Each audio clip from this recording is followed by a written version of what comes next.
Hello and welcome to another episode of the Curiosity and Consciousness podcast with me, Karen Maloney.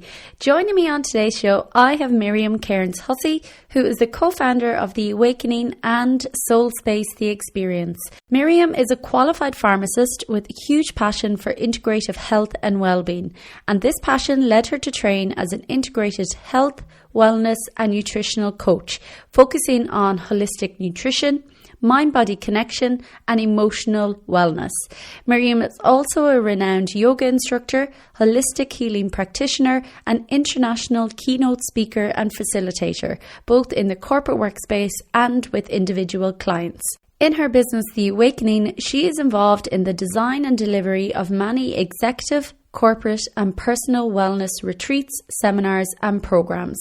She runs yoga retreats for mind, body and soul and is an international keynote speaker on health and wellness topics.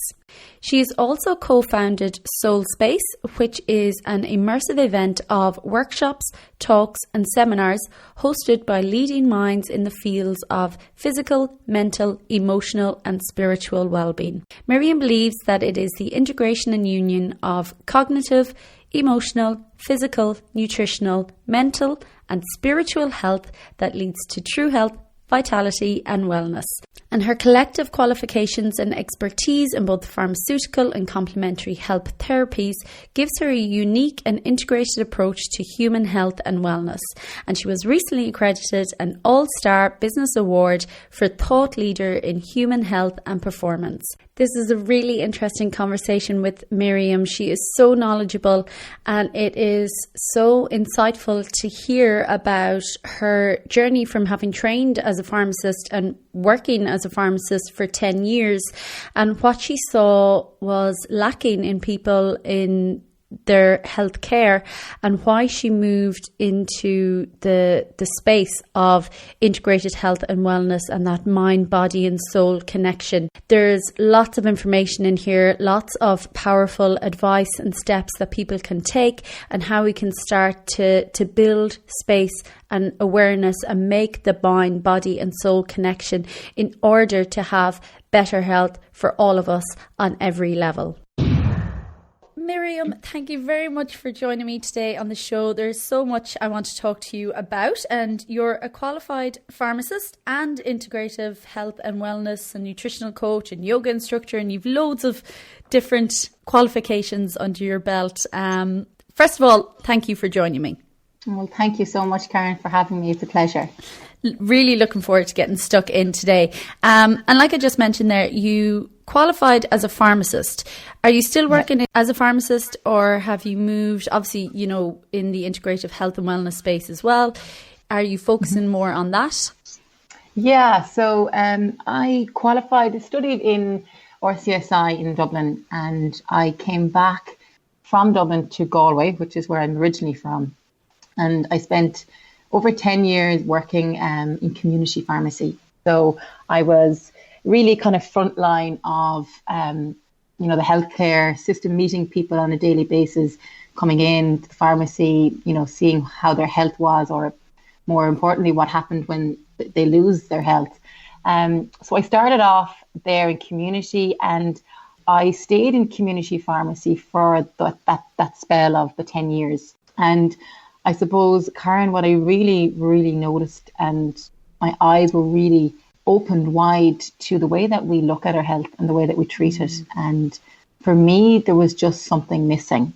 Yeah. And while I have the utmost respect for Western medicine, and of course we do need medicine, there's a time and place, and especially in trauma or, in acute infections, of course, we need these medicines. But what I was really, I suppose, surprised by was the increasing amount of lifestyle related chronic diseases that were just blowing out of proportion. And because I was in the same pharmacy for the 10 years, I was able to witness and to see the progression of a lot of my patients and clients. Yeah. So, they might come in starting off on 1 or 2 tablets, and then maybe 3 or 4 years later, now they're on 5 or 6 tablets, and maybe 10 years they're on 12 or 15 tablets. And that does happen, unfortunately. Yeah. And it's the whole area of, polypharmacy. So one side effect is needed, a tablet is needed to counteract that, and so on, which leads to this mass production of being on multiple pills. And I suppose what I realized in, working in the pharmacy was we've kind of become a pill for every ill nation. And because we're living in this fast-paced, busy, go world where we seem to be constantly on and where stress is at an all-time high, we are developing a lot of lifestyle-related diseases, such as, obesity, heart disease, diabetes, autoimmune disease, digestive disorders. And I think in the world of pharmacy where I was working is I was giving out prescription, or I was filling prescriptions and giving out medication. And I think what really, really opened my eyes to look beyond just the pill was I would see the people leaving the pharmacy with their, bag of magic pills in every shape and colour and size. And they'd leave the pharmacy, yet nothing in their lifestyle would change from 1 month to another. And then they'd come in with a repeat prescription and so on and so on. And that to me, really opened up my eyes, because what I, really became aware of was the impact of what we're eating, how we're sleeping, the stress in our lives, the relationships we're having, and the jobs we're in. Are they fulfilling us? Are we passionate about what we do? And I would see a lot of, almost homeless souls walking around, and the light gone out, and the pills that they were looking for was trying to reignite something within themselves. And sometimes that's just not the answer, it can be, but a lot of the time it's looking at what's the deeper meaning and purpose, and what's the actual root cause. Why are you feeling unhealthy or sick, or why have you had disease in the first place? And the word, you probably know it yourself, but when you break down the word disease, it's a lack of ease. And what I was finding was we were a society of, out of harmony and full of lack of ease. And this was manifesting a lot of the time as physical disease or physical symptoms or pains in the body. Wow. Yeah, that is so, so powerful. And thank you for sharing that story. Those two words that jumped out at me there is homeless souls. And that's just powerful. And that's really, there is a truth in there as well that, and it's like you say, it's lifestyle. More than anything for a lot of these chronic diseases that people are experiencing. And I suppose how can people start to make the connection that, these physical symptoms, because I think sometimes people may lack or think it's actually just physical, it's not connected on an emotional or relationship level, or what they're eating or sleeping or doing outside of, the thing. How can people start to, I think there is a shift happening because illness is becoming so much more evident everywhere that people are starting to think, oh, there must be something else. There must be other things or other things connecting in, not just on a physical level. Yes, absolutely. And I think you're right in the fact that there definitely is a shift happening, and there is a conscious shift and a universal shift happening, which is amazing to see. However, I do feel we have a long way to go. Slowly, but absolutely, there is definitely a conscious shift, and that is organically happening through the ripple effect and through awareness and consciousness and interaction and connection and community with people.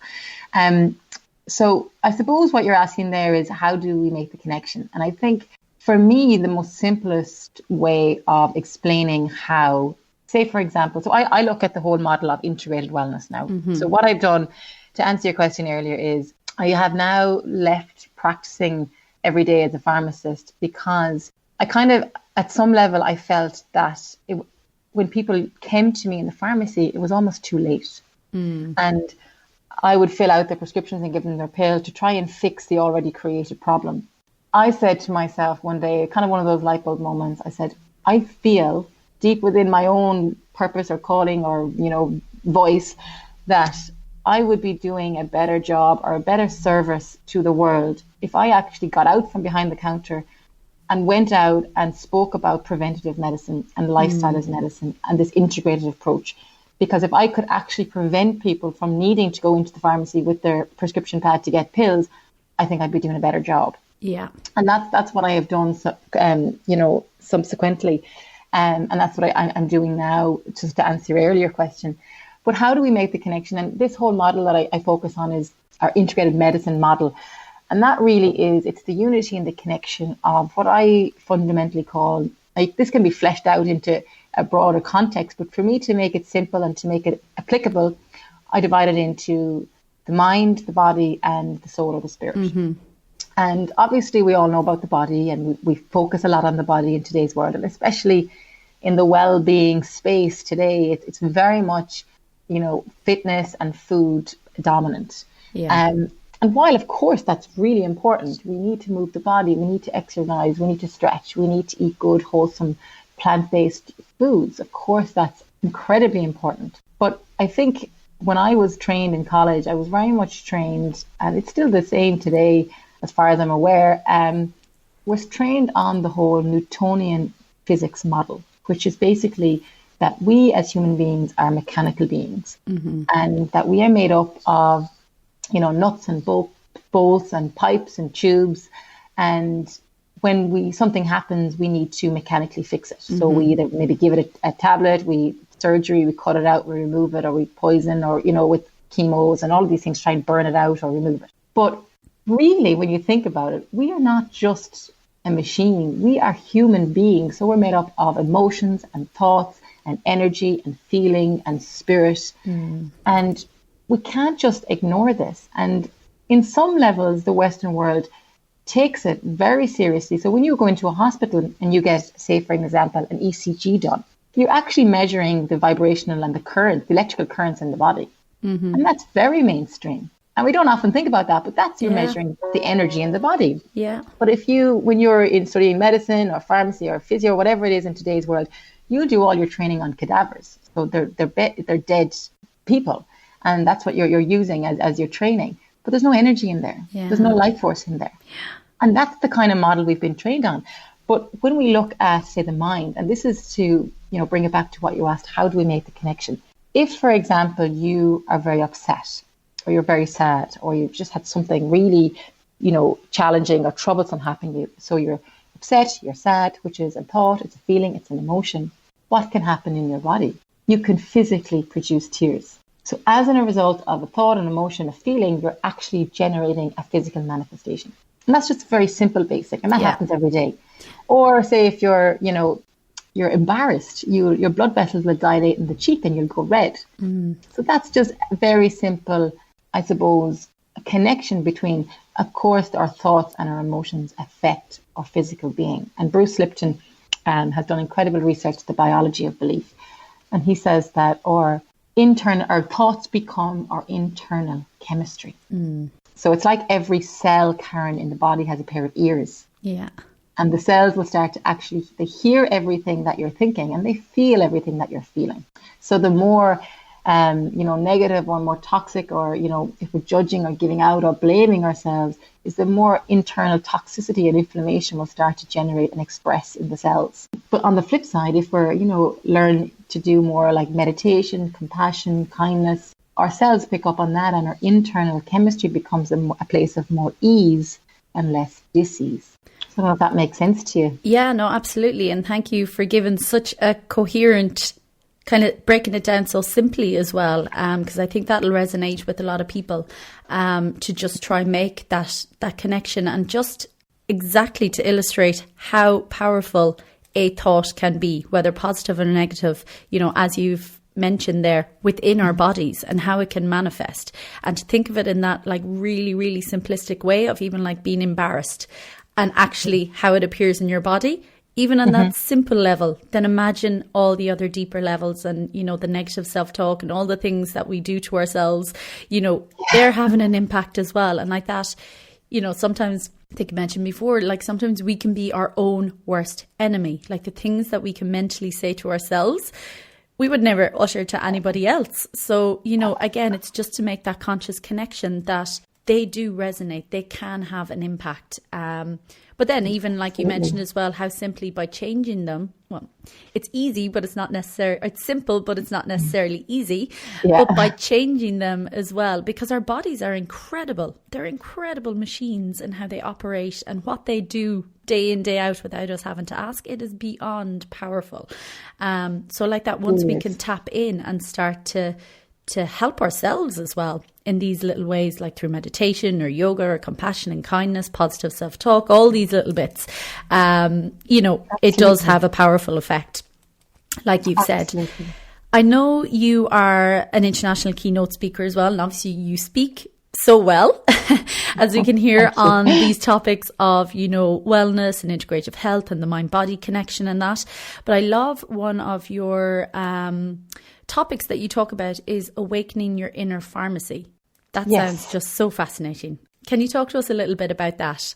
Yes. So I suppose just the title Awakening Your Inner Pharmacy, I suppose, stemmed from the fact that I've spent so many years in the world of pharmacy. And in that world where you're giving out, pharmaceuticals and medicine. And I suppose when we're training in college, you're looking at how the physiology of the body and the pharmacology and how it all interacts and how they all work with the body to perform a function or to operate at a certain level in a certain way. And I think for me, when I started to then expand my learning into the more kind of integrative field, looking beyond just the physical, beyond just the tablets, and looking at the mind and yoga, meditation, the food, all of that, sleep and stress.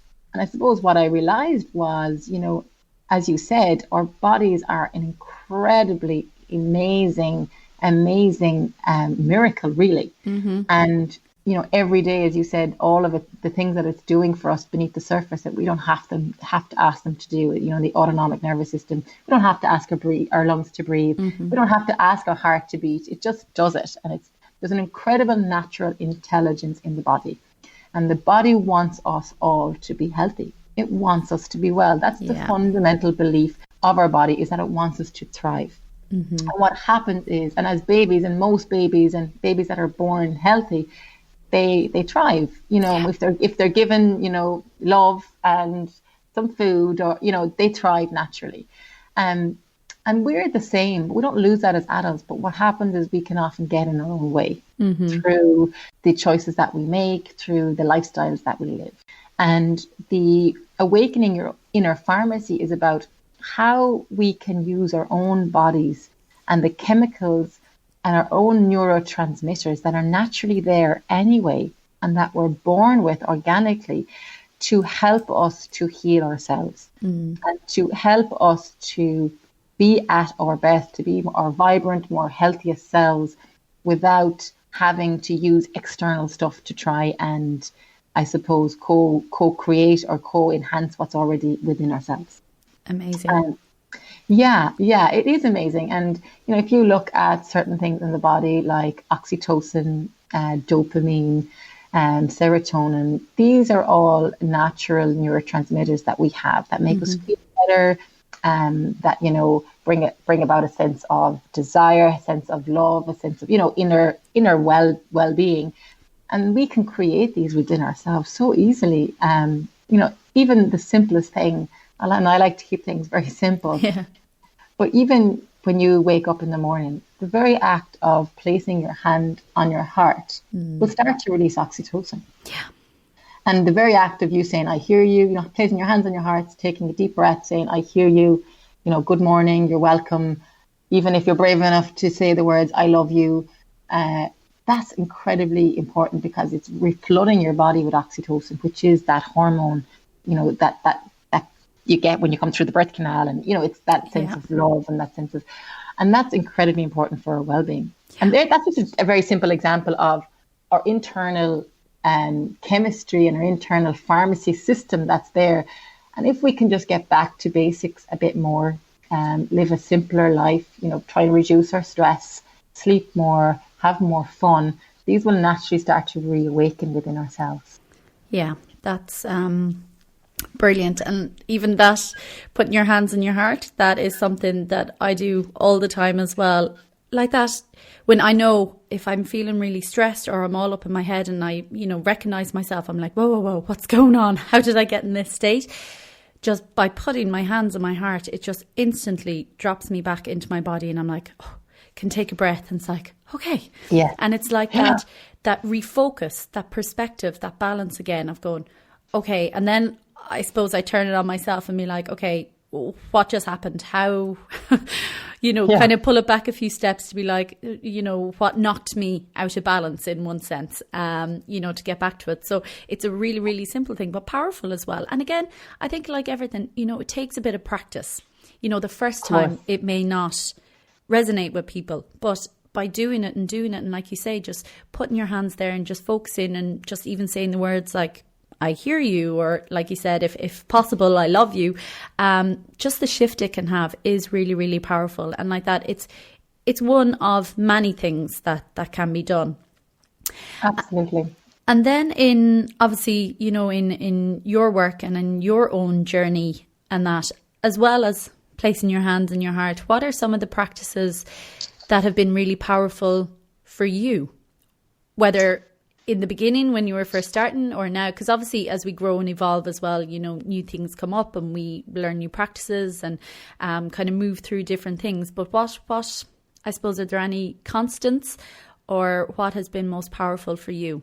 Yeah, and that's a really, really good question. And I think for me personally, having a morning routine or having a morning ritual has been a real game changer for me. Yeah. And I know if I don't do it, it just puts me off kilter for the rest of the day. So setting up my day with morning routine or even nighttime routines to close down the day are really two key things that I find amazing for myself personally. And I know with clients as well, when they apply it, it really helps them. So for example, for me, it can be done in any way that suits you, and it has to suit your lifestyle. And because everybody is different, and this whole concept of bio-individuality. So there's no two people the same. Yeah. And no two lifestyles will suit everybody. No two diets will suit everybody. So we're all different, and we have to use our body and use our day and our routine as almost like an experiment and as a lab, and we trial out what works for us. And as you said, it does take time and it does take a bit of practice, because you have to develop that neural plasticity, which is you're rewiring your brain, and that takes a while, and it feels awkward and uncomfortable initially. But once you start to do it and you start to have a repetitive action, which then becomes a behavioral change, it's amazing how you can start to, as I said earlier, secrete your own dopamine and feel good factors. So for me, in the morning, I like to do a little bit of yoga, a bit of stretching. And that doesn't have to be a big yoga session or practice. That's simply rolling out the mat at the end of your bed, and even just doing a round of a sun salutation, or just doing a few stretches. Meditation is a big one for me as well. Sometimes I, even if I can't get out of the bed or get to a specific, you don't have to be sitting in a perfect upright position, or if you don't have a perfect space in the house, if people have kids and it's busy, sometimes you can just do it lying in bed before you get out. So it's just setting the alarm maybe 10, 15 minutes earlier. And instead of initially jumping out and going, oh God, I have this and that to do, you start to take that time and you start to breathe. And you start, as I said, place your hands on your heart, you start to breathe, and you just start to focus on your breath, and maybe start to do a little bit of visualization for the day. How would I like my day to go? What's the energy I'd like to live my life in today? So for me, when I first became self-employed, I became like almost a Tasmanian devil. I have all the things to do. And if anyone's self-employed, you probably know this, or even if you have kids, or sometimes you can just get caught in this, oh my God, in the mind, and it's like Tasmanian devil whirling around and all of these things to do. And for me, the morning time is when they come flooding in. So sometimes even just having a pen and paper as well beside you and just writing down and journaling is a great way to clear out the headspace before you start to bring that into your day. It's kind of like a brain dump, I call it. And you're literally just dumping it onto the page. So for me, what I like to do is I try to maybe nourish one area of mind, body, soul. So If it's the mind, I'm going to look at my meditation or my breathing or maybe the journaling or visualization. My body, what can I do to nourish my body this morning? So a green juice, I love to make them, or smoothies. Mm-hmm. That's a nourish for me, my body. Maybe it's stretching. Maybe it's bringing the dog for a walk. Maybe it's just getting around the block and getting outside for some fresh air before you go to work. So that's the body. And then the soul is that sense of, purpose, passion, meaning, and disconnecting from the external world so you connect to your internal world. So again, that can be anything, and it's different for everybody. Some people, they love to have a bath. Some people, they love to paint, to sing, sing in the shower. Just something that makes you, maybe it's playing with your kids before you put them out to school, and being present with them. And that's what I like to do. I try to pick one thing in each area and then thread that throughout the day. And I find that really helps to keep me grounded or more centered. And, a really simple example as well is even just yesterday. And this is as close to as it is today. So yesterday, I woke up, and it's a beautiful day here in Dublin, and the sun was shining, the birds were chirping outside, yet I felt very anxious. And I couldn't pinpoint what it was that was driving the anxiety. And for me, I'm always looking for the root cause. So what's causing this, And I know all of these meditations and exercises, all of these are fantastic, but at some level, they're kind of treating the symptom as well. So we need to scaffold them and use them, but also start to dig that little bit deeper and ask yourself, well, what's causing this bubbling up of this anxiety or this pent up energy? But for me yesterday, and it was just amazing how you can begin to shift, and because you can just get caught up and you can get down a rabbit hole with your thoughts sometimes. Yeah. So I got up, I made a lovely, healthy breakfast. I went for a swim, and I came back, brought my dog for a walk, and went to yoga. And I was like a new person. And I had all that done by 12 o'clock. Yeah. So that's just for an example of how you can, if you wake up feeling somehow, oh my God, like you're the wrong side of the bed or whatever it is, what can you do to try and nourish yourself or bring you back into balance? Because really what's happening is you've just shifted out of balance. And maybe the last few days you were doing too much, you didn't sleep as well, maybe your diet wasn't as right, maybe you had an argument with somebody, and that will start to tilt you gradually every day off your center until eventually you fall all the way over and you wake up feeling anxious or something happens. So then what you're trying to do is bring yourself back into that balance. Yeah, absolutely. And I love that you shared that as well, because, at the end of the day, life does happen and we are all here and human, and, things may affect us at some stage. So, and it's to be present with it and to recognize it and have the awareness of, oh, I'm feeling anxious, as opposed to blocking it out or just plowing along anyway and, moving forward. It's just to have that awareness and sit with it and then, take the responsibility to do something about it and to change your state, which, you did your yoga and your swimming. So powerful. Absolutely. And nobody's perfect. And I forgot to mention, when I woke up, I meditated, I did some breathing and I journaled, and that brought tears. And that is one of the most powerful ways of healing and cleansing and shifting what needs to move. Because sometimes anxiety or whatever it is, it's a pent up of energy in the nervous system that hasn't been moved out. Yeah. And energy in motion is what emotion is. Yes. And tears are the most powerful way of shedding that, because it's like vomiting for your emotional world. And it moves it out of the body. And I'm not going to, sit here and chat to you, Karen, and pretend like I'm perfect and I'm all enlightened. I'm absolutely not. I'm a human being. Yeah. And I'm like everybody else. And we have our ups and downs and ins and outs.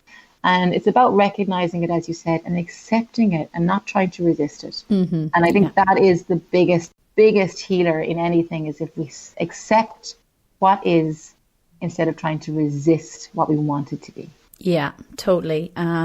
That's fantastic. And like you say, what a great way then when we open up our perspectives and allow ourselves, to feel these and have that release without any guilt, but with compassion and acceptance and kind of love for ourselves. It's like done. Then it's amazing. Like you've had a cry and you feel a million times better. Yeah. Oh, you do. You really do. You just go on. So it's like, yay. Yeah. Embrace the tears. Exactly. Yeah.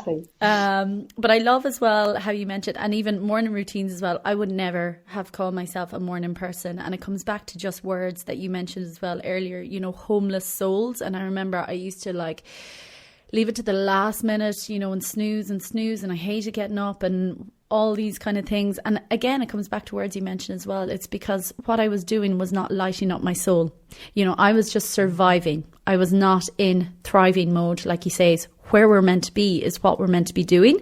And again, that's available to all of us. We're all meant to be thriving. But a lot of us, we get stuck in this survival mode. And, you know, you mentioned there as well, you're a human being. We are human beings, but most of us are in the space of human doings. Exactly. And again, bringing that awareness and, you know, having those shifts and creating that space within ourselves allows us to come back to be human beings and, you know, feelings and recognizing all the interconnectedness of everything that we're doing. And I think that's really, really powerful as well. And again, it comes with a level of responsibility though. We have to take responsibility for ourselves, for our state, for how we're feeling and manage it. And that's kind of crucial as well. So morning routines as well for me now totally changed. I love them. I like bounce out of the bed in the morning, but like that, I have my space. It's like sacred and I need to do my few stretches and breathing and maybe journaling, you know, again, depending how I'm feeling, or reading and just having that space, because it totally just sets me up for the day then. And, you know, it's hard to be knocked off balance then when we take that level of responsibility and get ourselves in state before interacting with the world. Absolutely. And I think just on that, because a lot of people would say to me, well, you know what, Miriam, it's fine for you. You don't have kids yet, or, you know, and I've 5 kids or I've 3 kids and the minute they're up, they're wired and this, that and the other. And I don't have time to do that. I don't have time and space for myself and this, that and the other. And my busyness at work and things like that. And I absolutely get that. And I understand that is the situation for some people. But what I would say in that situation is, find what you already do and scaffold on top of that. So I'm not asking that you create extra time or that you create extra expense. So for example, you have a shower every morning. When you're in the shower, do your breathing, do your mindfulness, do your gratitude, do your visualization. You know, if you're driving to work or you're commuting, you know, before you turn on your car, the ignition, can you take 10 deep breaths? Yeah. You know, before you turn on your laptop, can you take 5 to 10 deep breaths? You know, if you are cooking the dinner, you know, can you be mindful and bring the kids in, get them interactive, you know. So it's not that we're asking massive time and space. Sometimes when you don't have it in the early days, especially if kids are young and it is that busier time, you're starting to be, I'm very realistic as well. So what can you do? You build or you scaffold on the things that you're already doing. Yeah. And you just add them in. Absolutely. Yeah, that's definitely, it's that thing of like no extra time. Like we all, and I suppose it's an adjustment as well. And it is part of the process, because even myself, I didn't have, you know, kids when I was kind of living the other way, but I thought I had no time. You know, I was like, because we do find, because we're so busy and doing and don't allow the space to stop, that I was always finding excuses, you know. So I think everyone's life is extremely busy, you know, but like you say, there are things that we all do anyways, and it's building on that and beginning to create the space. And once you start, you see opportunities for other moments here, there and everywhere, but they don't necessarily jump out at you initially. You have to make the start. You have to take the step. That's been my experience anyway. And then you'd be surprised the amount of time that you can build on, and different activities that you're already doing. And I think, to be honest, the reason that we're living in a world that is so busy, but I'd actually challenge that and say it's our mindset that's busy. And time hasn't changed. Time won't change. We make the excuses. Like we do, and we add it in. We do, and we, it's almost the badge of honor, you know, I'm busy, I'm great. When actually, you know, and my husband talks a lot about this, but busyness is the enemy of performance. Yeah. And it's the opposite to excellence. So if you want to be the best mother or father, or you want to be the best employee or CEO, we have to stop being busy, and we have to start being present. Yeah. Because busyness is the enemy of performance, and it drives stress, it drives everything, and it ends up creating chaos and havoc. And actually what we really need to start doing is slowing down. Yeah. And adding in more rest and recovery into our lives. if we were to imagine an athlete and he was to go out and run a 400-meter sprint race, he would train, he'd get the body, warmed up, go out, he'd, really go hell for leather for the race. His adrenaline would be pumping. But at the end of the race, he'd get off the track and he'd rest, he'd rehab, and he'd recover. Mm-hmm. Yeah. We're like the athletes in our lives, but we're never getting off the track. Yeah. Totally. And there's only one way that's going to go, and it's not where you want to go. Yeah. Absolutely, yeah. And that's a really kind of powerful analogy and metaphor there as well. It is an ideal nearly that we have to strive for, busy, but like you say, it doesn't end up well. And by creating the space, we actually become better versions of ourselves as well. And everyone around us benefits 10 times more as well. But again, it just starts with the little step and the awareness and, putting, like you say, the easiest way is building on what's already there, like you say, in the shower or in the car, taking some deep breaths and before you're going in the door to work or before you drop the kids off to school or whatever it is, finding those little moments. Exactly. The magic moments, magic mindful moments in the day are where we feel that inner pang in the heart. And that's really what joy is. Yeah. And that's really what that bliss state is. If we were to strip it, even down further and to the core belief that we hold about ourselves, and often it's that, we want to be seen or appreciated or respected for what we do and how much we have and how we do things, mm-hmm. as opposed to just who we are. Yeah. And I think that's what's driving a lot of the business in today's world as well, is if we could actually just start to be comfortable and accept who we are without having to prove what we need to do or accumulate. Yeah. I think we'd have a world that would be a lot less stressful. Absolutely. And I mean, your work, my work, all the other people in the different space and integrated wellness and the shift that is happening, I think, that is all possible, and people are starting to see slowly, but more that it's who they are. It's their true essence, and that those deeper values as opposed to what they're doing is, what shines forward at the end of the day, or what, needs to be brought more to the fore. I love as well, just quickly to touch on something, in the mornings as well, you have a green juice, and just to touch quickly, like it's a huge topic, but the area of nutrition and just how vital it is for our overall health and well-being as well. Food and nutrients are two very different things. So I suppose for people maybe as well, how can we start to make the connection or make some changes in our diet in order for us to feel, I suppose, more full of vitality? Vitality might be a bit of a big jump, but to feel, to feed our bodies properly. So it's a really good question. And I think there can be a lot of confusion today in today's world with different models and theories around food. But for me, I like to strip it back to basics. And if any of the people that are listening to this, my one piece of advice would be just to eat real food as often as we can, less of the chemicalized, processed junk foods, and more food that comes from the ground or that grows in trees. Yeah. And when you eat food, when you look at your plate, is your plate a vibrant, colourful plate?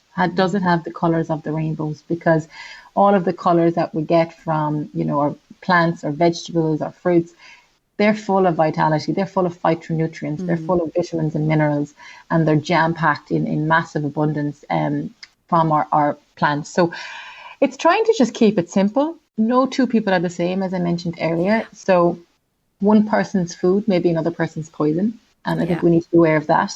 And that comes down to maybe the energetics around food and our emotional attachment to food and certain things that we may have witnessed. For an example, I think this is a really good story. If you have, take for example, a little boy, and maybe he's on a Saturday morning really excited and he's coming down the stairs to watch his cartoons.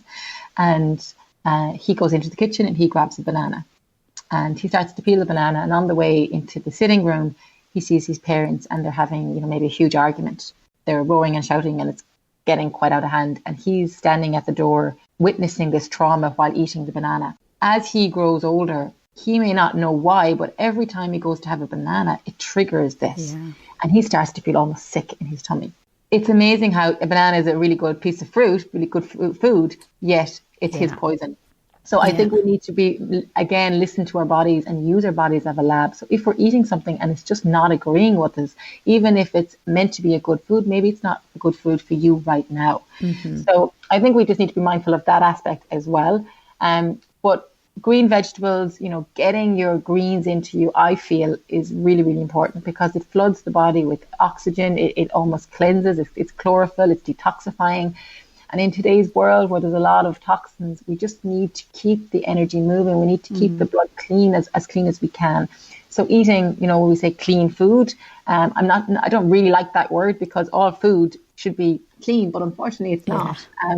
So it's trying to go back to basics. Just eat real food. Have colourful plate in your diet.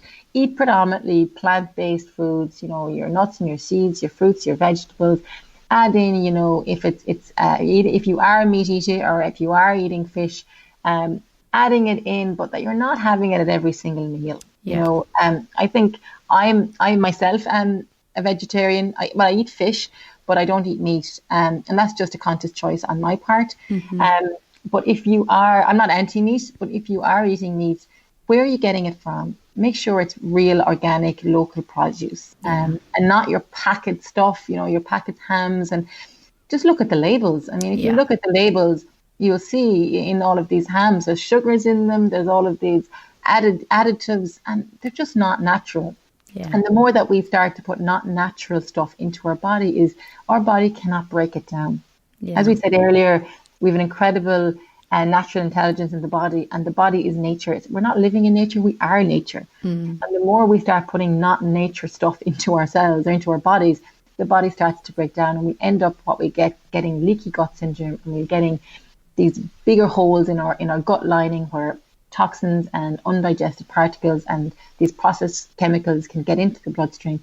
And then this causes what we call inflammation or autoimmunity, because the body says, what are you doing in here? You're not meant to be in the bloodstream. I don't know what you are. You're foreign. I need to get you out of here quick. So it'll start to attack it, and it'll start to attack it with inflammation. Yeah. And that's why we're getting a lot of autoimmunity rise in today's world. So in a nutshell, keep it simple. Go back to what our grandparents ate. Try and eat, real food, more from the ground, more from trees, more colourful foods. Try and reduce our processed foods and our chemicals and our stimulants, our caffeines, and just try and drink more water. And it can be as simple as that. Yeah, absolutely. And like that, usually it always is the simple things we've heard over and over. But again, I've said it before, we often don't give them enough credit. But it is that simple. And I love that you said, we are nature. We absolutely are nature. Yeah. So, and we need to be like putting those things, back more in synergy with our bodies, because, with a lot of the overprocessed stuff, like you said, our bodies see them as foreign and like something that needs to be removed. And like that every now and again, fine. But it's the constant all day, every day. We're just overburdening our bodies constantly. And that they are so incredible that it could take 40, 50, 60 years before they start to break down, where they're like, whoa, I'm drowning here. I need some help. So yeah, I love that. Just so keeping it simple. Put, Karen. Like, that is exactly it. And a lot of people would say, but sure, I've been living like this for years. I have no issue with it. And as you said, that's because your body is working so hard. How powerful they are. to keep you healthy. And then eventually it just goes, oh no, God, I've had enough. Yeah. I just can't do this anymore. And as you said, like, nobody's perfect, and I'm definitely not perfect. Yeah. But as you said, it's that balance, and it's just predominantly, most of the day, most of the week, are you eating real good food? Yeah. And it's not every meal every day that is processed or chemicalized. Absolutely. Everything compounds. What we do day in, day out, it's every single day, it's compounding, and it will eventually, catch up and present, whether in a positive or negative at some stage, because it's the cumulative effect that rolls and rolls and rolls and rolls. So like you say, people say, I've done this for years and I feel fine. And yeah, you'll get away with it for so long because that's how incredible, like you say, our bodies are. But eventually it will be drowning, and that's when things present. I look at it as, our bodies cry for help. It's not giving up. It's just like, I need some help. You're really not supporting me here. And again, it is very resilient. And if we start to make these changes and add in these different bits again and detoxifying our bodies, they can bounce back, Absolutely. So, yeah. And just to add on that, I would always say to people, if they're, a little bit overwhelmed and they don't know where to start, I would just say, and a lot of people would say, you have to cut out this and don't eat that and da da da da da. And that just goes into diet mentality, which is lack, limitation, starvation, deprivation, and it's not going to last. No. So what I would say to people is crowd out. And what this means is you just keep adding in and you start to lean into it and you add in. So in the morning, you add in your hot water and lemon first thing. Yeah. You add in maybe some nuts and seeds to your porridge. You add in some fruit. During the day, you add in a herbal tea and more water. And then eventually all of the adding in starts to crowd out the junk food or the coffees and and beyond the plate, you start to add in more exercise. You start to add in more meditation. Just keep adding in until eventually the body will start to crave the new stuff because it feels good. And then you'll start to crowd out and you'll have less of the cravings. You'll have less of the sitting on the couch all evening watching the soaps. You'll have less of the stuff that really isn't serving you, as opposed to the things that really are nourishing you, both in mind, body, and in the soul. Yeah, totally agree. Adding in is the way. Because like that as well, the way our brains are programmed, as soon as we say, I'm not having X, Y, and Z, we're putting that into our energy field. And the way our brain is activated, although we're saying we don't want it, it's going to look for all those things and it becomes 10 times a harder battle.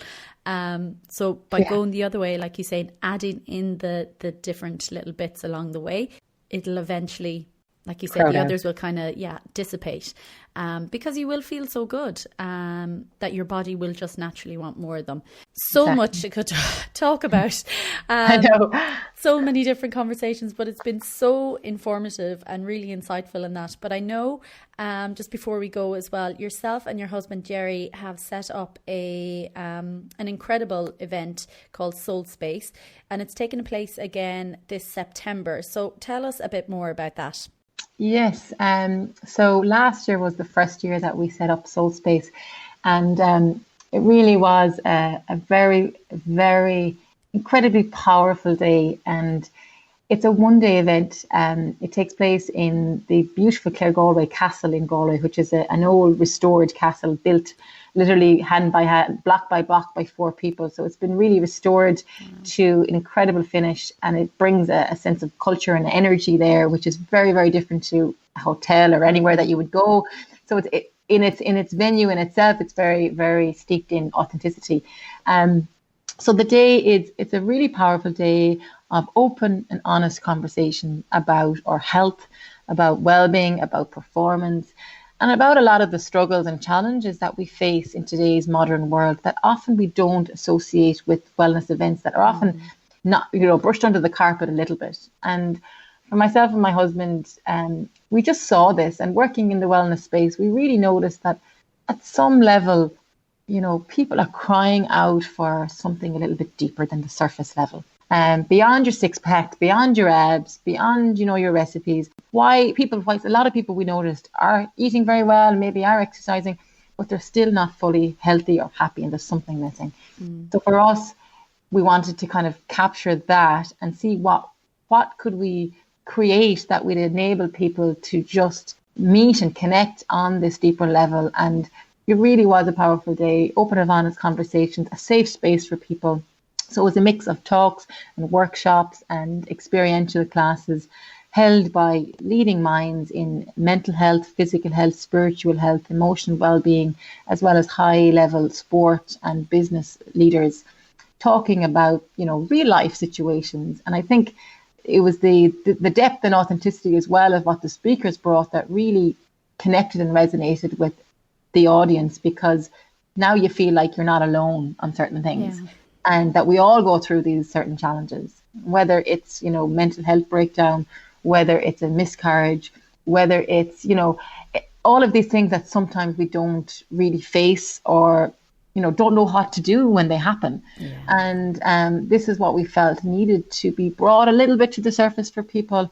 And it worked. It was a beautiful day, and we paid a house last year as well, just on site. And we had a really nice food court. And it was great fun and laughter as well. There was yoga classes, we had singing, there was dance, there was a bit of everything. Yeah. And it was a really uplifting day, as well as very moving and authentic as well, I think, for people. So we've decided on the back of it last year, we got hundreds of emails afterwards, Love it. which we were really, to be honest, blown away by, because we had no idea what way it would land. Yeah.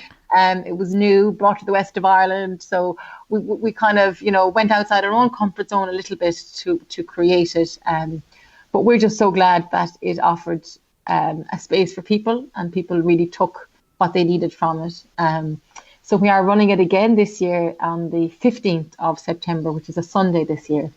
And we have a great lineup of speakers again. And we're really looking forward to another really beautiful day, please God. Fantastic. Well, it sounds absolutely beautiful, and I'm delighted. I didn't make it last year, but I'm delighted that you just even took the initiative to create the space, because there really is so much power in sharing, because like that we all realise, someone else has been through it as well. I'm not on my own here, and it really is a really uplifting energy to be in those kind of places. And the fact it's even called soul space, because I think for a lot of us that the last piece of the puzzle when we're on this journey, I think, is connecting back to our own soul, and that's often the final piece of the jigsaw, or not. It's not the final piece, but like then that's when you come from a place of like wholeness and fullness and, love and appreciation for everyone and everything. So that's powerful. And definitely if people want to find out more about the event, and I'll link everything as well in the show, or your own work, where should they go? Yeah, so for Soul Space, the website is just soulspace.ie, and you can find it on social media as well, on your Instagram and Facebook and all of that, Twitter, LinkedIn. And then for myself and my husband, Jerry, our company is The Awakening. The website for that is theawakening.ie. So Great. You can get us on that and get our contact details on there as well. Perfect. And like that, I will link all of those links as well in the show notes and that. And Miriam, I can just say it's been such a pleasure. Thank you so much for joining me today. Well, thank you so much, Karen, for having me. Likewise, it's been a real pleasure, a wonderful conversation. So thank you so much. And I hope your listeners take something that beneficial away for themselves. So thank you so much. Thank you. And I'm sure they will. Like that, there's lots of little nuggets, and especially it's all just, again, reinforcing the simple steps and the small things that we can do, that we're already doing to build on. I think you gave lots of powerful little nuggets. Thank you, Karen. Thank you so much. Thank you very much. Thanks for tuning in to another episode of the Curiosity and Consciousness podcast with me, Karen Maloney. Be sure to like, subscribe and share the podcast if you have enjoyed it, and also pop over to www.karenmaloneywellbeing.com and click podcasts for all the show notes and links.